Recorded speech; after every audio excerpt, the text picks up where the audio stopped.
I'm James Canepa. I'm 22 years old, born and raised in Southern California. Growing up, my parents were separated, had me young.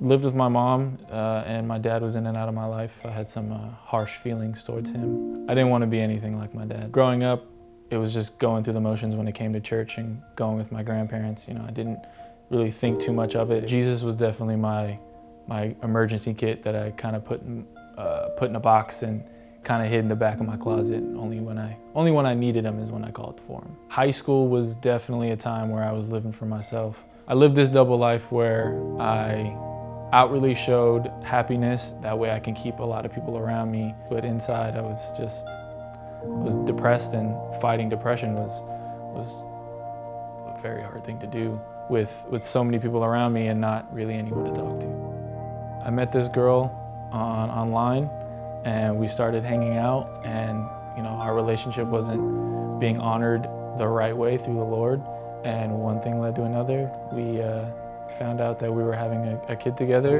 I'm 18 years old, straight out of high school, definitely terrified. One of the biggest mind-blowing moments of my youth was realizing that I was slowly turning into my father. Work in Southern California was really hard to find to really be able to provide for my little family.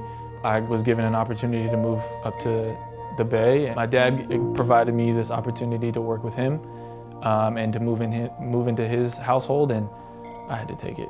It was one of the hardest decisions I've ever had to make, was being, you know, hundreds of miles away from her. I really gotta put my head down and do this for her. So when I came up here and I saw the difference in my father, it was almost like meeting a new person.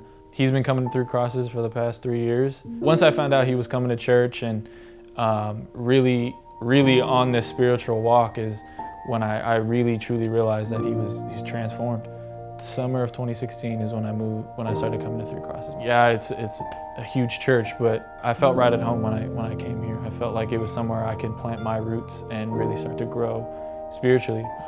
Around the same time, I went to the doctor, and come to find out, I was diagnosed with stage 3B malignant melanoma. If you were to put terrified in the dictionary, there would be a picture of me right next to it. The terror level was right up there with finding out that I was having a daughter.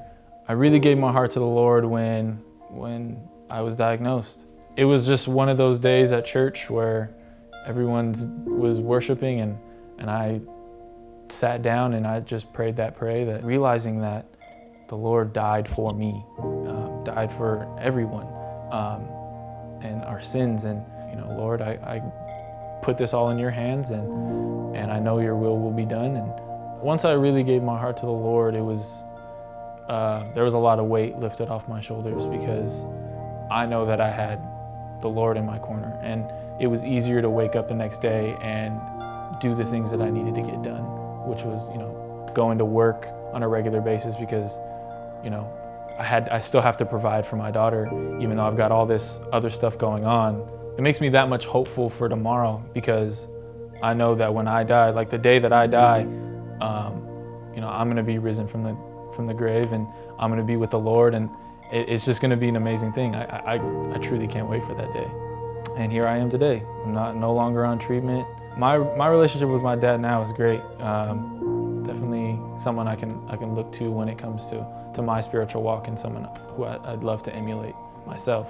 Every other weekend, me and my dad drive down to Southern California. My relationship now with my daughter is great. You know, seeing her grow up, and she's already 3, and she's, you know, the most beautiful person I've ever laid eyes on. Knowing all the things that Jesus has done for me,